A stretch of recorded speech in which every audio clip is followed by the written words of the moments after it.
Hey, what's up, guys? This is Church of Caboose, bringing y'all a Destiny 2 video. Now, today is September 3rd as I am recording this, and with September 3rd came a couple of, changes, of kind of an event, changes to some of these pinnacle weapons, and in this video, we're just going to real quick cover these changes because, as we all know, Wendigo and Mountaintop are a pain.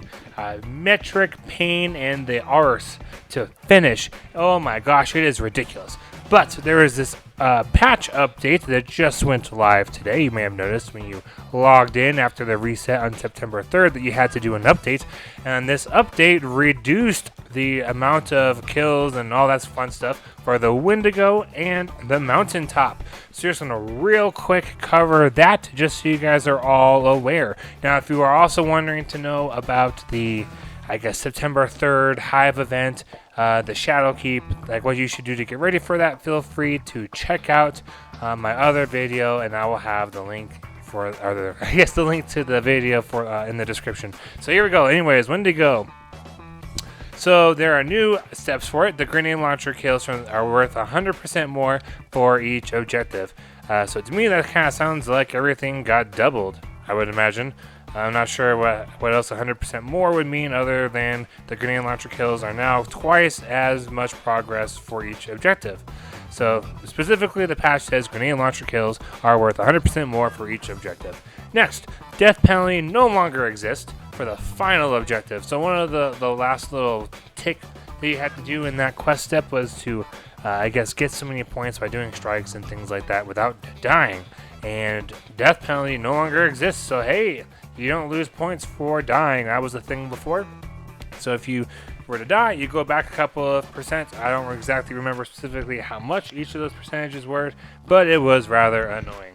Not a huge deal, but it's definitely easier to not have a death penalty in this quest. Alright, grenade launcher kills for the Wendigo quest. Also, the multi-kills grants 50% more progress. So if you think about it as a 1-to-1 ratio, one kill is like 1.5% now. That kind of helps you think about it. If one kill is 1% now, one kill is 1.5%. Or I guess one multi-kill. So if it helps think about it like that, then that's what they changed. I would suggest using the blinding well and just using things like colony, whatever else for it. But anyways, then you've got for the Wendigo, the last little change they made was completing playlist strikes grant a significant amount of progress towards the final objective. So, hey, you get more progress for each strike that you do, which is absolutely fantastic because before you do like 2,000 strikes. Not actually, but I felt like it. And now you don't have to do as many, which is good. Whenever they say significant, it usually is like triple whatever it was before. So that's a good thing. Now, Mountaintop, the thing that everyone goes for, everyone loves, and everyone hates. The grind was insane. And for those of you that perhaps are like me, and whether you use skill lobbies or you did it all legitimately, I was a combination of the two. You might be kind of pissed. But for everyone else who held off or knew this was coming and decided to wait, you should be celebrating, because oh my god. You got everything cut by like 75%, you lucky bastards. So here we go. Mountaintop, the first thing. Required number of multi-kills has been reduced from 200 to 75. Good lord. Alright, multi-kills, so you get double down by shacks whenever you're, or that's 2 down, when you're playing Crucible. Well, instead of having to get 200 of those with grenade launchers, you only need 75. If you have any amount of progress on this, you'll probably notice your percentages on this step and all the other ones shot up exponentially. The second thing they changed for Mountaintop was the required number of medals has been reduced from 100 to 25. Now by medals, they're talking about the calculated trajectory, which is 3 kills with a grenade launcher in 1 life. So instead of having to get 100 of those, you only need 25. Oh my gosh, that is insane. Alright, now then finally, points earned in competitive has been further increased relative to other PvP modes. So if you look at, let's just explain this here. So typically when you have these Crucible Pinnacles, let's look at Revoker. So Revoker, you could either do 100 or 300 final blows in quick play, or you could do 150 final blows with a sniper rifle in comp. So competitive gave you 2 times the progress. And so this is what they're talking about. So when you're working on these medals, the same thing for the grenade launchers and all that stuff applies with the mountaintop. You can do a lot of these things other than the glory points. You still have to get 2100 glory, but everything else for the triumph you could do in quick play. And so it's still a roughly 1-to-1 ratio if you're in quick play. All right, then you've got twice the progress. So if instead of 1 kill counting for 1% or something, 1 kill would count for 2% in Iron Banner. Now, unfortunately, they released this whole thing as soon as this Iron Banner just ended. So that's kind of sad.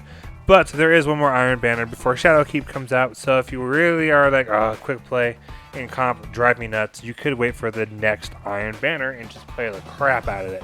And then finally, you get 3 times progress for competitive. So let's look at this if you look at the individual steps. So number of multi-kills now is 75. So you only need either 75 in quick play, half of 75 in Iron Banner. Oh, let's see here. If it's 100, that'd be 50. Take off 25 less. So you gotta maybe do like 30-ish. I don't know. That math is a little weird because 75 is kind of an awkward number to split in half. But if you do 80, that's 40. So it's like 38 or something. Anyways, so then you have to do like 30 something multi-kills in Iron Banner if you have 0 progress done. And then for competitive, you only need to do 25 of those multi-kills. Like 25 instead of 200 is insane. So then if you look at the same numbers for 25 of those calculated trajectories, you'd only need to do like 14 and a half of them in Iron Banner, 25 of those calculated trajectories in quick play, and then I guess, let's see here, like 8 point something, because 8 times 8 times 3 is 24, and you need 25, and so it's 3 times for competitive, so you need like 8.9, I guess, calculated trajectories and competitive. So anyways, guys, I hope this helps you out, boosts you up a little bit on just some little housekeeping things.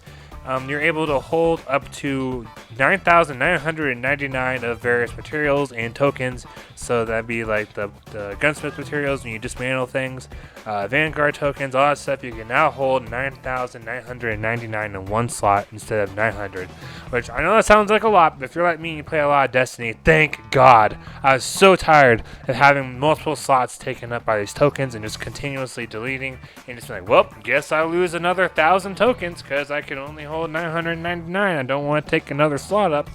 And so those days are gone. You have to hit 10,000 now before that's an issue. This is more of a useful thing for the hardcore players, like those that are like me perhaps and play all the time. Maybe not necessarily very amazing, but you just play a ton.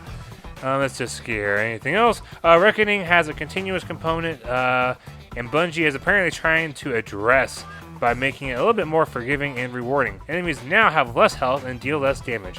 Woohoo! So both the Reckoning and Gambit Prime will be more generous with the weapon drops. So if you're trying to hunt after that God Roll spare rations or a shotgun, or you're just trying to finish out things for the Reckoner seal or whatever, you have a higher RNG chance of getting what you want from doing the Reckoning and Gambit Prime. Let's see here what I'm looking at, and I'll put the link for this article in the description. But it says Tier 3 Reckoning in particular will be even more likely to drop weapons, though bad luck protection will ensure that anyone in Reckoning or Gambit Prime will periodically get a drop. Oh, nice. So there's bad luck protection. That's fantastic. And then finally, Bungie has tweaked the way the Braytex schematics work. Now, the Braytex schematics, if you're trying to get Wayfarer, so you have to go and use your little like key fragments thing, and then you get a little blue like armory code type deal, and it's like gives you a code of where you go find one of those singing little boxes, and you open it up, and then you get something. Sometimes a purple schematic will drop from that, and that schematic gives you a shot at getting those legendary weapons that you need for the Wayfarer seal from Anna Bray. And now they're making, instead of getting one a day, it just kind of just get one every time you open up a new thing. And that's very nice. So let's hear. Specifically, it says the schematic works to make the related weapons easier to obtain. It has more bad luck RNG, and let's see here. Yep, that's what it does. So you're much more likely to get those weapons and all of that fun stuff that you need. Now, specifically, it says the schematics are no longer limited to one a day per account, so you can get multiple. The schematics have a 25% drop chance when opening any Rasputin data cache, and the 4 Braid Tech weapons offered by Anabray are also tied to the Wayfarer serial, now have a greater chance of granting a weapon you do not currently have. This is all fantastic. I really hope this information is useful to you guys. I have the link for this article in the description. I'll have the link for my video about how to prepare for Shadowkeep now that it's coming up to being about less than a month away, as well as some other stuff. Like the Hive event will also be in that video. That'll be in the link to this in the description below. Thank you all so much for watching. If you did enjoy this video or appreciate the content, please do me a solid and smash that like button. That helps me out a lot. If you want to stay more update with myself, good old Church of Caboose, feel free to click the subscribe button. But I just mostly appreciate you guys watching. It just gives me the warm and fuzzies. You guys are all fantastic. I'm Church of Caboose. Have a great week and happy grinding, y'all.